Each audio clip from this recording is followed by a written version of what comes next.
चलो जी, हम लोग पढ़ रहे थे क्रेडिट रेशनिंग के बारे में। तो क्रेडिट रेशनिंग के बारे में वॉइस आ रही है मेरी सबको? Yes ma'am. Yes ma'am.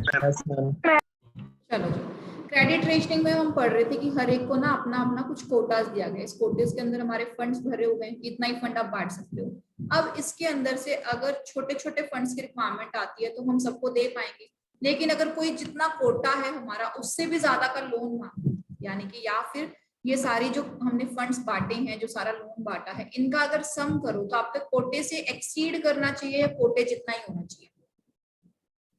कोटे जितना ही। कोटा जितना होना चाहिए।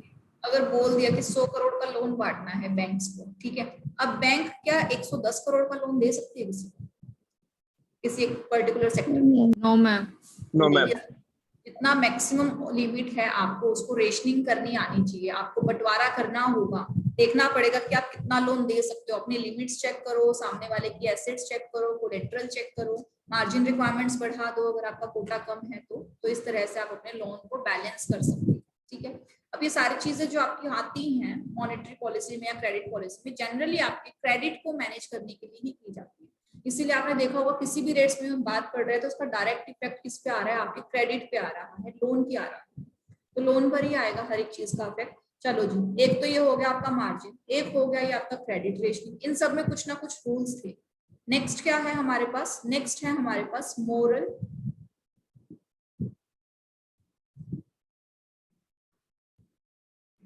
पर्सुएशन। ठीक है, अब पर्सुएशन का मतलब क्या होता है? प्रेशर। अब ये क्या है? Moral pressure. इसके अंदर ना कुछ काम नहीं करते, मतलब ऐसे कोई पॉलिसीज क्रिएट नहीं करते। एक है हमारे पास आरबीआई, एक है हमारे पास कमर्शियल बैंक। क्या बताया था मैंने? आरबीआई कमर्शियल बैंक का क्या होता है? फादर। फादर है, ठीक है। अब ये है उनका बेटा, बेटा बेटी बच्चा कुछ भी बोल दो।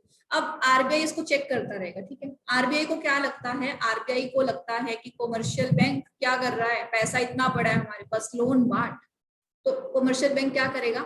हाँ जी पापा मैं लोन बांट देता हूँ, तो यानी कि लोगों को प्रोवोक करेगा लोन लेने के लिए। प्रमोशनल एक्टिविटीज कैसे निकालेगा? जिसमें ये समझाया जाएगा कि लोगों को लोन लेने में फायदा है, ठीक है। अब आरबीआई को लगता है कि इकोनॉमी चेंज हो रही है, पैसा कम बांटना चाहिए, इन्फ्लेशन ज्यादा हो रहा है, तो आरबीआई सीबी को क्या बोलेगा, यानी कि आरबीआई कमर्शियल बैंक को क्या बोलेगा कि बेटा लोन ज्यादा दे या लोन कम दे? कम दे। कम दे। कम तो में। ये सब क्या है आपका? सिर्फ ये बातचीत के ऊपर, डायरेक्शंस के ऊपर बेस्ड है। तो मोरल पर्सुएशन के अंदर क्या कोई रेट्स के साथ छेड़छाड़ नहीं की जाती, इसमें आपको गाइडलाइंस या फिर डायरेक्शंस मिलती हैं अपने पापा से, यानी कि अपने सेंट्रल बैंक से जो भी है आरबीआई। आरबीआई सीबी को जो बोलेगा सीबी वही करेगा, ठीक है जी।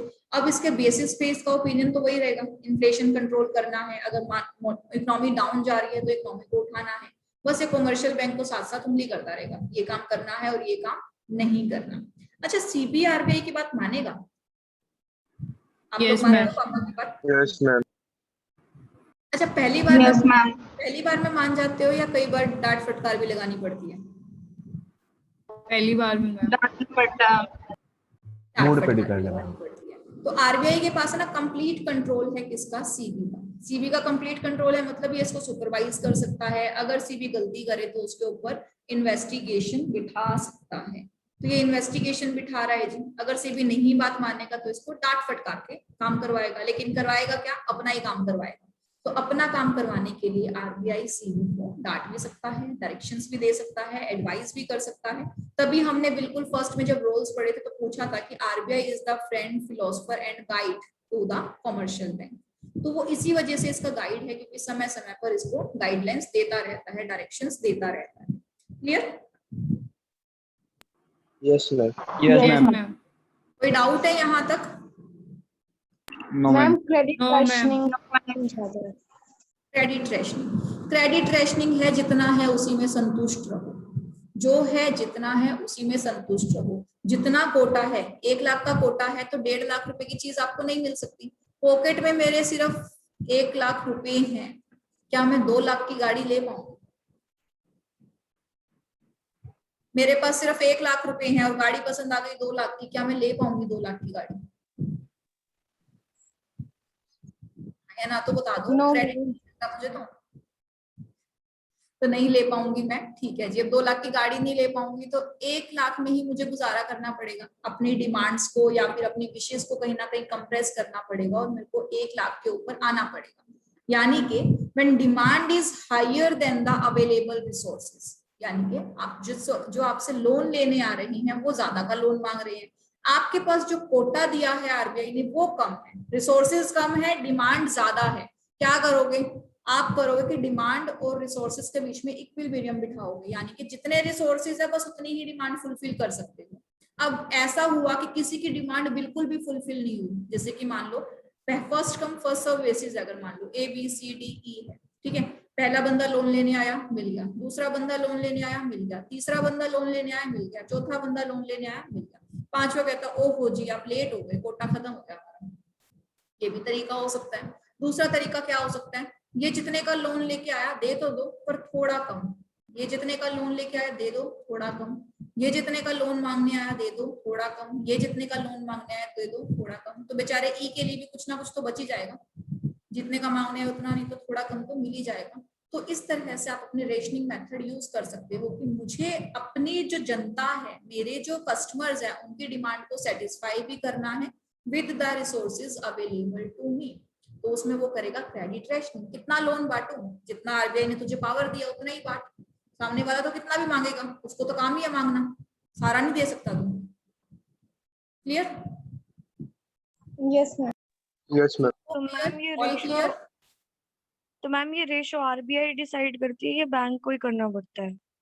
ये तो बैंक डिसाइड करेगी। ये कोई रेशियो वैसे एज सच कोई रेशियो नहीं है। इसमें क्या होता है, इसमें आपका जनरल आईक्यू लेवल यूज होता है। अब बैंक ने तो आरबीआई ने आपको ये बता दिया कि भाई तुझे सिर्फ 1000 करोड़ या 100 करोड़ का लोन देना है इस सेक्टर में, ठीक है। इसने क्या डिसाइड करके दे दिया, इसने आपको मार्जिन रिक्वायरमेंट डिसाइड करके दे दिया, ठीक है। मार्जिन रिक्वायरमेंट्स आपकी यूनिफॉर्म बेसिस पे चलती है। चलो जी, अब 100 करोड़ और मार्जिन रिक्वायरमेंट्स, इन दोनों को बेसिस के बाद भी आपको रेशनिंग तो करनी पड़ेगी ना। अब मार्जिन रिक्वायरमेंट्स में तो क्या है, लोगों के पास बहुत प्रॉपर्टी है, ले आएंगे और ले आएंगे, अपनी नहीं किसी दूसरे के ले आएंगे भाईचारे में। जब शेफाली कहती है कनिष्का तो मेरी बहन है, कनिष्का दे देगी अपनी प्रॉपर्टी मेरे नाम पे, और क्या पता कनिष्का दे भी दे। तो प्रॉपर्टी अरेंज तो लोग फिर भी कर लेते हैं, लेकिन बैंक को भी तो पैसा अरेंज करना पड़ेगा ना। तो बैंक अपने पैसे को अरेंज करेगा रेशनिंग के माध्यम से। अलग अलग मेथड्स लगाने के बाद भी बैंक के पास पैसा कम हो सकता है। तो जब पैसा कम है तो कम बांट, पैसा ज्यादा है तो ज्यादा बांट। आप नहीं करते, जब आपके पॉकेट में ज्यादा पैसे होते हैं तो आप खुले दिल से खर्चा करते हो। पॉकेट में पैसा कम होता है तो आप सोचते हो यहाँ पे खर्चा करूं या ना करूं। होता है कि नहीं होता? यस वही होती है रेशनिंग, क्रेडिट रेशनिंग। कितना पैसा खर्च करूं, कहाँ पैसा खर्च करूं, that is credit rationing. Rationing का सीधा साधा मतलब क्या होता है कि सोच समझ के किया गया काम, सोच समझ के बांटा गया लोन, उसी को क्रेडिट रेशनिंग कहते हैं। हर चीजों को ध्यान में रख के जो काम किया जाए। क्लियर? Yes, ma'am. और मैम ये मार्जिन आरबीआई डिसाइड करती है या ये भी कमर्शियल बैंक? आरबीआई डिसाइड करती है। ओके। मार्जिन भी आरबीआई डिसाइड करेगी, आपका मोरल पर्सुएशन भी आरबीआई डिसाइड करती है, और क्रेडिट रेशनिंग का जो मेथड है वो भी आरबीआई का ही दिया हुआ है। क्रेडिट रेशनिंग में जनरली आरबीआई ही डिसाइड करती है। जैसे आईपीओ के केस में कंपनी डिसाइड करेगी, वैसे ही क्रेडिट रेशनिंग के बेसिस पे कमर्शियल बैंक जो है आरबीआई से गाइडलाइंस ले सकता है, तो आरबीआई गाइडलाइंस देगी और इनकी जनरल गाइडलाइंस होती भी है। यस अनामिका?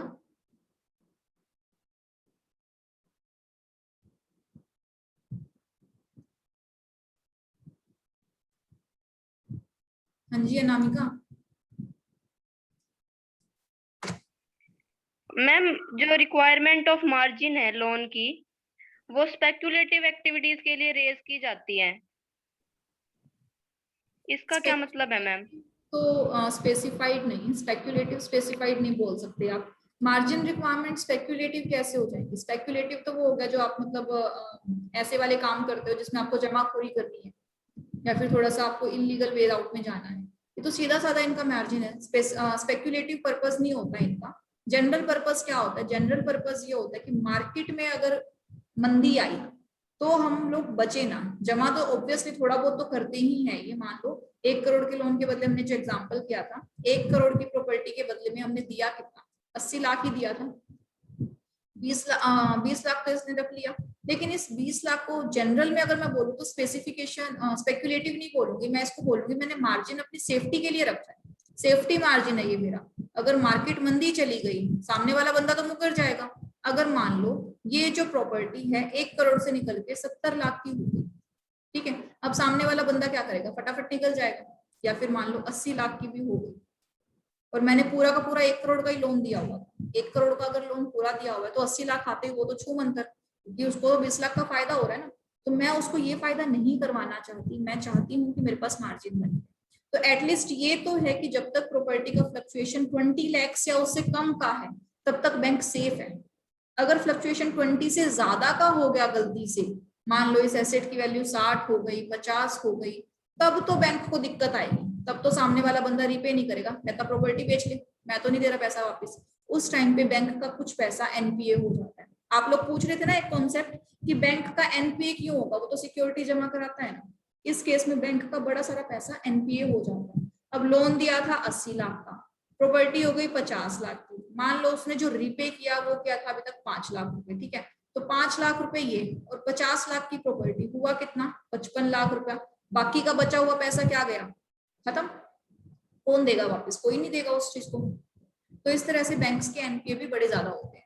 तो मार्जिन को आप स्पेक्युलेटिव एक्टिविटी नहीं, सिर्फ सेफ्टी मार्जिन की तरह से ही रीड करो, ठीक है नामिका? मैम हाँ जी, मैम मार्जिन को हम मतलब कोलेटरल माइनस लोन बोल सकते हैं क्या? कोलेटरल माइनस लोन, हाँ क्लियर। Okay ma'am. ये आपकी कोलेटरल है, ये आपका लोन है, बिल्कुल। समझ में आए पांचों मेथड आपको, सारे के सारे method? Yes ma'am. Yes ma'am. Page पे लिख लें कि क्वांटिटेटिव कौन थे और क्वालिटेटिव कौन थे। Yes ma'am. Yes ma'am. और क्वालिटेटिव। क्वांटिटेटिव बताओ फटाफट। CRR, SLR, bank rate, repo rate, reverse repo rate, open market operation. repo rate and market operation. Bank rate, reverse repo rate, Open market operation. Open market operations. Operation OMO, ठीक है। Qualitative margin requirement, credit rationing, Margin moral requirement, moral credit rationing, moral very good.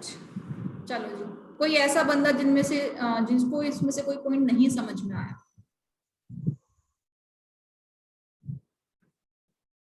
Any student? Ma'am एक बार ऊपर ऊपर से bank rate बता दो। Bank rate बता दो, चलो। Yes. बैंक रेट कौन चार्ज करेगा आपसे? आरबीआई चार्ज करेगा, ठीक है जी। कब चार्ज करेगा? जब आप आरबीआई से लोन लोगे। कैसा लोन लोगे? अनसिक्योर्ड लोन लोगे, ठीक है जी। अनसिक्योर्ड लोन ले लिया हमने तो बैंक रेट उसने चार्ज कर दिया। जनरली जो आरबीआई बैंक रेट चार्ज करता है वो लॉन्ग टर्म लोन पे चार्ज करता है, ठीक है। लॉन्ग टर्म लोन होगा, अनसिक्योर्ड होगा, तो बैंक रेट हमेशा आपका हाई रहेगा as compare to the repo rate, ठीक है जी। तो बैंक रेट आपका हाई हो गया। अब बैंक रेट का दूसरा नाम था क्या? Rate of discounting. अब रेट ऑफ डिस्काउंटिंग क्यों रखा गया था इसका नाम? इसके लिए इसका एक कंसेप्ट है। बैंक रेट के माध्यम से ना एक रेट डिसाइड होता है आपका,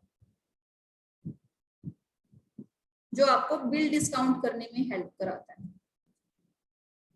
वो बिल डिस्काउंट वाला कंसेप्ट समझ में आया था या वो भी रिपीट करना है? वो तो आ गया मैम। आ गया, तो बस इसीलिए उसको बिल ऑफ डिस्काउंटिंग बोलते हैं। इसमें ऐसा चोर तो मैंने कुछ ज्यादा करवाया नहीं, यही है। क्लियर? Okay ma'am. मैम एक जो बोलो बोलो। मैम अगर कमर्शियल बैंक आरबीआई को मतलब उसकी कोई कोलेटरल भी नहीं है और उसने पे नहीं किया तो वापस मतलब रीपे नहीं किया तो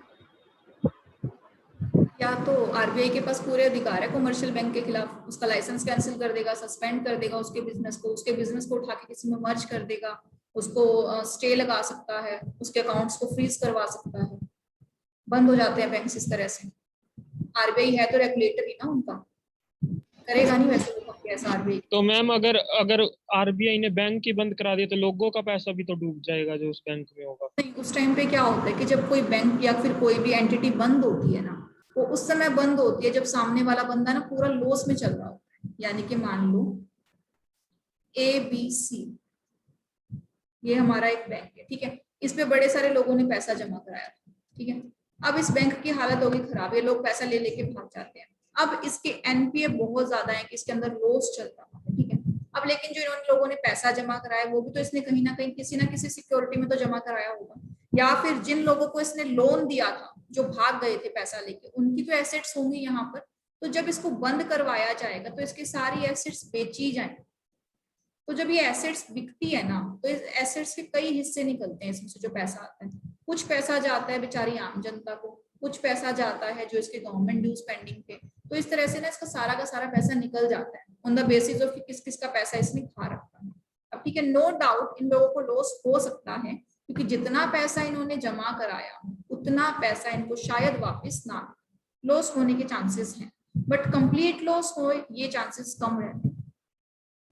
वो तो किस्मत की बात फिर है। आरबीआई गारंटी लेते हैं, जैसे यस बैंक का केस था, यस बैंक बंद होने वाला था तो आरबीआई ने गारंटी ली थी ना कि भी आप अपना पैसा इसमें से निकाल लो मत, इसको चलने दो। तो मतलब गारंटी लेने के ऊपर बात है, अगर आप बैंक गारंटी लेता है तो वो भी रिपे करेगा, बिल्कुल करेगा। अगर गारंटी नहीं लेता तो उस टाइम पर ये होता है, जनरल हमारा ह्यूमन बिहेवियर यही बोलता है कि अगर आप ना कहीं से पैसा निकालने लगते हो ना तो उसकी इकोनॉमी ओवर डाउन चली जाती है। उस टाइम अगर क्या होता है कि अगर सामने वाले को लगता है कि बैंक रिवाइव हो सकता है, बस इसमें फ्लक्चुएशन बंद हो जाए, उसको रिवाइव करवाया जाता है। अच्छा एक बात बताओ, मरीज को मार दिया जाता है या उसको वेंटिलेटर पे रखा जाता है अगर मरीज ज्यादा बीमार है तो? वेंटिलेटर पे रखा जाता है। वेंटिलेटर। इस तरह से जब इस तरह की पॉलिसीज बनाई जाती है किसी बैंक को रिवाइव करनी, तो आम भाषा में हम उसे बोलते हैं कि बैंक वेंटिलेटर पे है, सांस ले रहा है। वेंटिलेटर पे वेंटिलेटर पे जब होता है तो आरबीआई पूरे मेजर्स उठाती है कि ये कंट्रोल हो सके, यानी कि ये बन सके।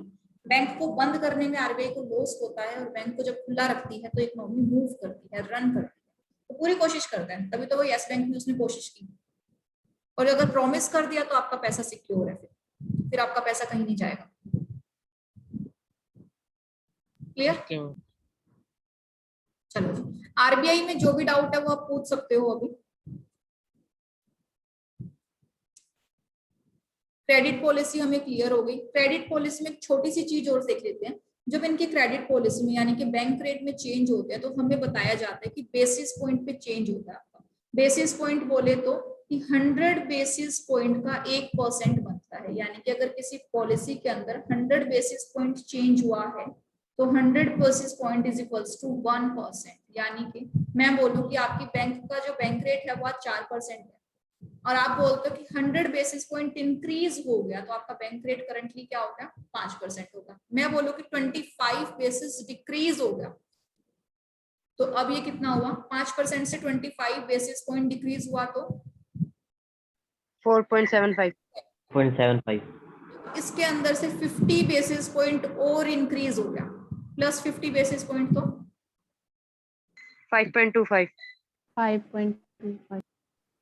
इस तरह से चलता है। इसमें आपका एक एमसीक्यू क्वेश्चन बनता है। जनरली क्या होता है कि 3-4 तरह, जैसे मैंने आपसे पूछा ना, करंट रेट इतना था, उसमें इतना इंक्रीज हो गया, ठीक है जी, फिर उसमें इतना डिक्रीज हो गया, फिर उसमें इतना इंक्रीज हो गया, तो बताओ फाइनल रेट क्या होगा। तो इस तरह से थोड़ा सा कंफ्यूजन करके आपके एमसीक्यू क्वेश्चन बनते हैं on the basis of basis. तो बेसिस पॉइंट का बस इतना ही है कि पॉलिसीज जब आपकी चेंज होती है तो आपको जो आंसर दिया जाता है, जैसे बोलते हैं ना कि 25 पैसा 58-54, वैसे वो बेसिस पॉइंट को डिक्लेयर करते हैं। तो वो बोलता है कि 10 पैसा चेंज हो गया, 10 बेसिस पॉइंट चेंज हुआ, 25 बेसिस पॉइंट चेंज हुआ, 15 बेसिस पॉइंट चेंज हुआ, तो बेसिस पॉइंट के अकॉर्डिंग आपको इन्फॉर्मेशन दी जाएगी। क्वेश्चन में भी डायरेक्टली बेसिस पॉइंट पूछेगा आपसे, बताओ इतने बेसिस पॉइंट चेंज हुआ तो आपका करंट रेट क्या होगा। इस तरह से आपका बनता है इस चीज के अंदर एमसीक्यू। क्लियर? मैम ये रिपीट कर दो एक बार। चलो, रिपीटिशन में बच्चे ये है कि एक बेस पॉइंट, 100 बेस पॉइंट की बात करते हैं, 100 बेस पॉइंट मिलकर बनता है हमारा 1%, यानी कि 100 बीपी इज इक्वल्स टू 1%। तो उसी तरह से अगर आपको यहाँ पर बोल दिया जाए, मैंने कहा 25 बीपी की वैल्यू बताओ कितनी होगी, 0.75 में 1/25 1/100 गुना 25 क्यों किया, ये समझ में आता है? Yes yes ma'am. मैम। ऐसे ही मैं बोलूं यूनिटरी मेथड। अगर मैं बोलूं कि 75 बेसिस पॉइंट चेंज हो गया तो 0.75। 0.05 55 बेसिस पॉइंट चेंज हो गया तो 0.55। 0.55%, बिल्कुल। तो इस तरह से हमारा ये चलता है, इस तरह से हमारे परसेंटेज जो है चेंज होते हैं। और जब ये परसेंटेज चेंज होता है तो क्वेश्चन कैसा आएगा? क्वेश्चन आएगा कि आपका बैंक रेट था 4%, ठीक है। इस बैंक रेट के अंदर गवर्नमेंट ने इन 2010 या फिर कोई भी फिगर दे देगा, इसको इंक्रीज किया था बाय 25 बेस पॉइंट, ठीक है। Then in the last quarter, the amended rate was decreased by, यानी कि ये प्लस हुआ एंड बाद में क्या हुआ, माइनस हो गया। कितना माइनस किया हमने? बाय से 50 बेसिस पॉइंट हमने किया। तो आपसे पूछा जाएगा what is the current bank rate, तो आपको क्या करना है? 3.75। और में 4.25 प्लस करना है 0.25, तो आपका आंसर आएगा 4.25। इस अमेंडेड रेट में से आपको माइनस करना है 0.50, तो योर आंसर विल बी 3.75। ये सिंपल है। इसी तरह से आपको रेट्स घुमा फिराकर पूछे जाएंगे, और जब रेट्स घुमा फिराकर पूछे जाएंगे तो फिर आपको पता होना चाहिए। अब मान लो एक तो ये था, अब आपको पता है कि रेपो रेट और बैंक रेट में से किसका रेट ज्यादा होता है, बैंक रेट का या रेपो रेट? Bank rate. आपको दिया गया, मान लो बैंक रेट है 4%, ठीक है। अब बोला जाएगा कि जो repo rate is 25 basis point lesser than या फिर लेस देन बैंक रेट, तो उस टाइम पे आपका रेपो रेट क्या हुआ? 3.75। अब यहाँ पर ये चीज आपको अगर कैलकुलेट कर पाए तो ही आगे का क्वेश्चन निकाल पाओगे। इतना क्वेश्चन डाल दिया, फिर ये बोलेगा कि repo rate is increased by 75 basis point या 65 basis point, any number of basis point. अगर 3.675 आप निकाल ही नहीं पाए तो आगे का क्वेश्चन निकलेगा ही नहीं। तो इसीलिए ये चीज आपको आनी चाहिए।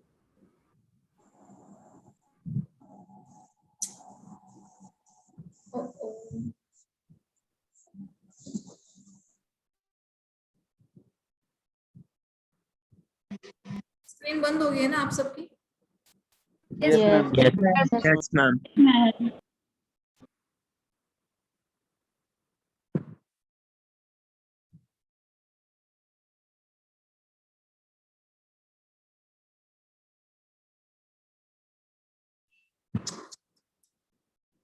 करप्ट हो गई है, फाइल निकल गई।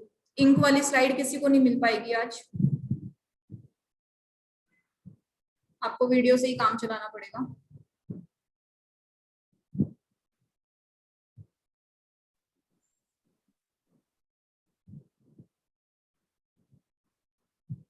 चलो जी, वैसे कोई डाउट था इस टॉपिक में अभी तक जो हम पढ़ चुके हैं? No ma'am. आप लास्ट क्वेश्चन बता रहे थे, ये बता दो। मैम वो क्वेश्चन लास्ट वाला दोबारा रिपीट कर दो। तो मैं कर देती हूँ आपका लास्ट क्वेश्चन जो है दोबारा से रिपीट। चलो जी,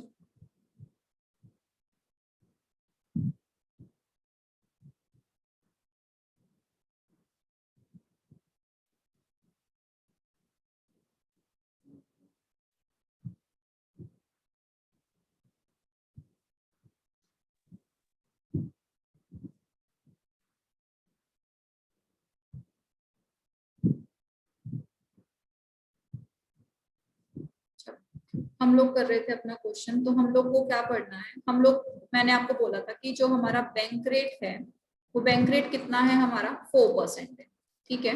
नाउ क्वेश्चन इज कि रिजर्व रेपो रेट, जो आपका रेपो रेट है is 25 basis point less than what, bank rate. तो यहां से आप अपना आंसर निकाल पाओगे कि बैंक रेट कितना है आपका, सॉरी रेपो रेट कितना है आपका? 3.75। इस क्वेश्चन के बाद हमारा क्वेश्चन क्या बनता है, इस क्वेश्चन के बाद क्वेश्चन बनता है कि now the repo rate is increased by say 75 basis point, question आएगा व्हाट इज द करंट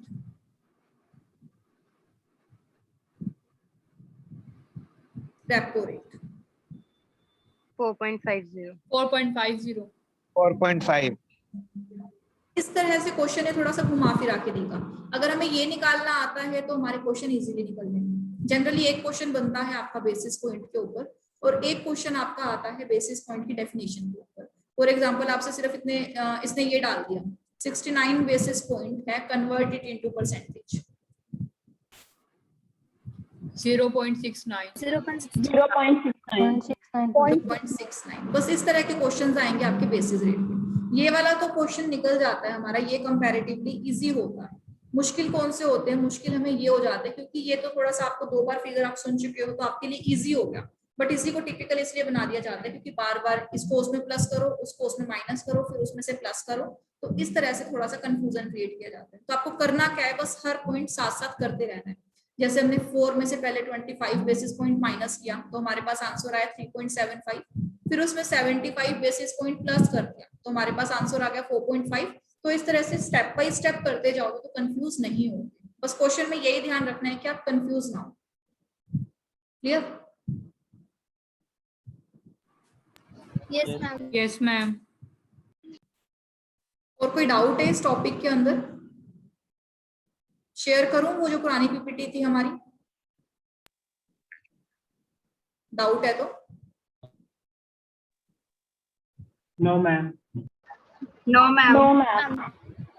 बिल्कुल किसी को डाउट नहीं है, अच्छी बात है। इतना अच्छा पढ़ा दिया क्या मैंने, या आप लोगों ने नहीं? And you are a good teacher. Good teacher, thank you. जैसे आप लोगों ने पढ़ा है साथ साथ मैम स्टैंडिंग फैसिलिटी रेट कौन सा होता है? फैसिलिटी रेट कहाँ पढ़ लिया ये? आरबीआई की वेबसाइट पे। कल बताऊंगी, अभी नहीं, क्लियर नहीं है अभी मुझे पूरा। ठीक है, कंसर्न टॉपिक से डाउट है तो बताओ। ओके। कंसर्न टॉपिक से डाउट है? No ma'am. नहीं है? अच्छा, आपको सेकंड वीडियोस तो अभी नहीं मिली होंगी ना, आपकी जो अगले कॉन्सेप्ट की वीडियोस है? Oh, ma'am.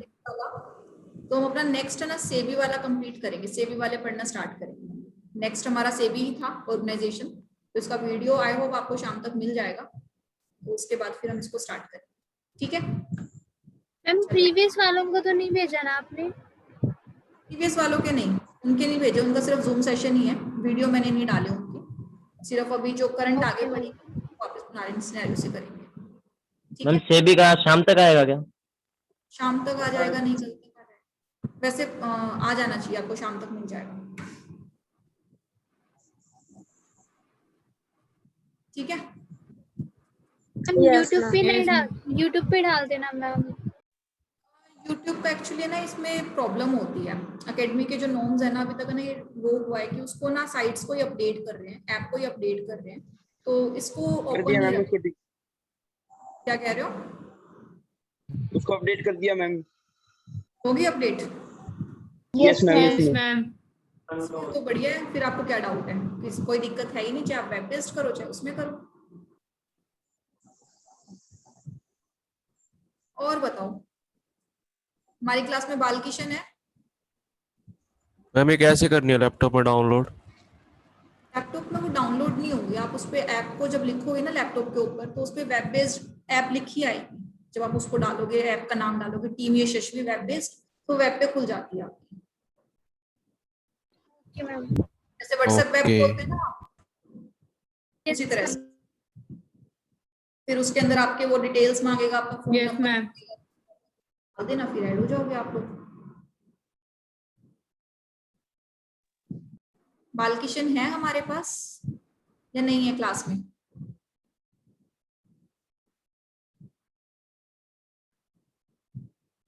चलो, करीना अपना वीडियो ऑन करो। और म्यूट भी।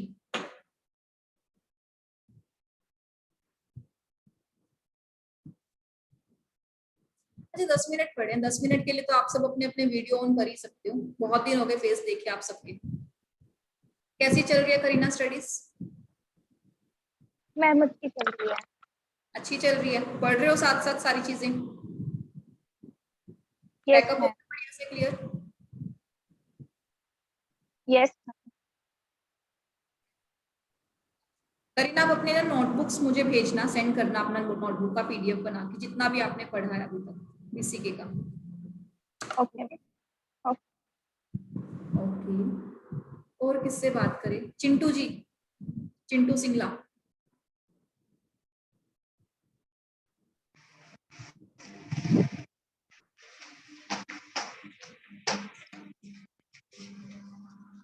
Yes ma'am. कैसे हो चिंटू? Good ma'am. पढ़ाई कैसी चल रही है? मैम स्माइल देख के तो बड़ी शरारती वाली स्माइल लग रही है ये। पढ़ रहे हो घर पे? पढ़ रहे हैं मैम। चलो अच्छी बात है, ऐसे ही पढ़ते रहो, सही है तुम्हारा। थोड़े बहुत तो डाउट्स लेते हो तुम, मुझसे पता चलता है कि तुम पढ़ रहे हो। बस पढ़ते रहना, शिकायत नहीं आनी चाहिए तुम्हारी पढ़ाई में। Yes ma'am. डिम्पी जी, आपसे बात नहीं हुई डिम्पी आपसे कभी भी क्लास के दौरान? अपना वीडियो ऑन करो डिम्पी। हेलो, कैसे हो? म्यूट ऑफ करो बच्चे, म्यूट ऑन है आपका। कैसे हो डिम्पी? अच्छी है मैम। पढ़ाई कर रहे हो जोरों शोरों से? Yes ma'am. अच्छी बात है। और नोट्स बना रहे हो साथ साथ सब सब्जेक्ट के? Yes ma'am. तो बच्चों आपको ना मैंने एक बात बताई थी अपने फर्स्ट लेक्चर के टाइम पे कि आप लोगों को थर्ड चैप्टर जो है साथ साथ थोड़ा बहुत है ना 10-10 मिनट लगा के उसको पढ़ते रहा। पढ़ते हो आप लोग? Yes ma'am. पढ़ रहे हो सच्ची सच्ची ईमानदारी से, या जब मैं कहूंगी तब पढ़ोगे? नहीं मैम, पहले थोड़ा थोड़ा रीड कर लेंगे। थोड़ा थोड़ा रीड करो उसको लर्न करने का मोटिव नहीं है हमारा। हमारा मोटिव ये है कि वो जो 30-35 कंपनीज आपको दी हुई है, जब तक नवंबर आएगा ना तो आप उसको 2-3 बार अगर गो थ्रू कर चुके होगे तभी वो लर्न रहेगा सब्जेक्ट, क्योंकि वो है आपका नॉर्मल जीके बेस्ड। उसमें अगर मैं भी करवाऊंगी तो मुझे आपको ये बताना है कि अडानी ग्रुप है, अहमदाबाद में बना था, इस ईयर में बना था और इस चीज में काम करता है। सेल्फ भी पढ़ोगे तो भी यही है, मैं पढ़ाऊंगी तो भी यही है। बस कुछ पैराग्राफ्स होते हैं जो सेल्फ समझ में नहीं आते, वो जब क्लास में होगा तब साथ साथ कंटिन्यू कर लेंगे उसको। बट अभी मेरा कंसर्न ये है कि नेम ऑफ द कंपनी आपको पता हो, उनका ईयर ऑफ कॉर्पोरेशन, उनका प्लेस की कौन से प्लेस के अंदर वो रजिस्टर हुई थी, यानी कि अहमदाबाद की है, मुंबई की है, महाराष्ट्र की है, इंडिया की है, यूएसए की है, वॉशिंगटन की है, कहाँ की है। तो ये सब आप थोड़ा सा उसको पढ़ लो देख के। तो 3-4 चीजें आपको याद करनी है उसके अंदर। कंपनी का नाम, ईयर ऑफ इनकॉर्पोरेशन, उसके जो की मेंबर्स आपके दिए होंगे, बुक्स में ही दिए होंगे, किसी का चेयरपर्सन दिया होगा, किसी का एमडी दिया होगा, किसी का सीईओ दिया होगा, ठीक है। और कुछ चीजों के क्या होंगे, स्लोगन्स होंगे, जैसे good food good life, taste of India. तो ये क्या होता है, स्लोगन्स होते हैं। तो स्लोगन्स, ईयर और किस जगह पर वो कंपनी है और उनकी की मेंबर्स कौन है, ये बेसिकली आपके लर्निंग पर्पज से है। बाकी आपके जीके को रिवाइज करने के पर्पज से है। जीके स्ट्रॉन्ग हो जाएगी, आपको पता होगा कि कौन कौन से कॉर्पोरेट्स हैं, किस लेवल के कॉर्पोरेट्स हैं। टॉप 34 या 35 कंपनीज आपकी बुक्स में जो है, उन्हीं कंपनीज में से जॉब करने का या उन्हीं कंपनी में आप असाइनमेंट लेने की अपने एम्बिशंस को बनाना। बड़ी बड़ी कंपनीज है उसमें सारी की सारी, उसमें लाइफ सेट हो जाएगी तो बस उससे बढ़िया कोई बात नहीं है। ठीक है मैम, जो हमारी असाइनमेंट और जो मॉड्यूल है मैम, मॉड्यूल में तो एमडी और सीईओ मतलब अलग अलग पर्सन है और उसमें असाइनमेंट मैम दोनों सेम है। मॉड्यूल में अलग अलग पर्सन है और असाइनमेंट में सेम है, ऐसा? Yes ma'am, yes ma'am. तो ऐसा होता है कि आप अपने मॉड्यूल पे प्रेफर करना, और कुछ चीजें ना आपके मॉड्यूल में भी आउटडेटेड है, पुरानी है, तो उसको अपडेट नहीं किया गया वहां पर। तो उस केस में क्या होगा, आपको ना थोड़ा सा अभी आप मॉड्यूल के साथ ही पढ़ो। आपके जो वो है असाइनमेंट्स है वो पास्ट ईयर क्वेश्चंस के ऊपर बेस्ड है। अलग अलग ऑथर के ना अलग अलग तरीके होते हैं। तो फिर क्या होता है कि आप अपने पास्ट करंट मॉड्यूल से ही पढ़ो उसको, असाइनमेंट से अभी कंफ्यूज मत हो जाओ आप। असाइनमेंट से अगर आप कंफ्यूज होगे तो उसमें दिक्कत आएगी। क्योंकि वो तो पुराने कंसेप्ट है, पुराना ईयर लिखा होगा, पुराना प्लेस लिखा होगा, या फिर पुराने मेंबर्स लिखे होंगे। मेंबर्स तो बदल जाते हैं ना, कभी भी अपॉइंटमेंट, कभी भी रेजिग्नेशन। इसकी आप टेंशन ना लो, मॉड्यूल के साथ करो इसको। असाइनमेंट आपको जब प्रैक्टिस करवाई जाएगी उसके साथ साथ मैं आपको बता दूंगी कि असाइनमेंट कब करना है और कौन सा करना है, ठीक है? Okay ma'am, yes ma'am. और ये सेल्फ प्रैक्टिस के लिए है, मतलब अपना जैसे ना कोई टाइम फ्री टाइम भी हम यूज करते हैं, तो फ्री टाइम में आप लोग 10-15 मिनट इस चैप्टर को पढ़ा करें। चलो जी, अभी क्लास खत्म करते हैं, सेशन क्लोज करते हैं। Bye bye. Bye ma'am. Bye ma'am. Bye ma'am. Bye ma'am. Bye ma'am.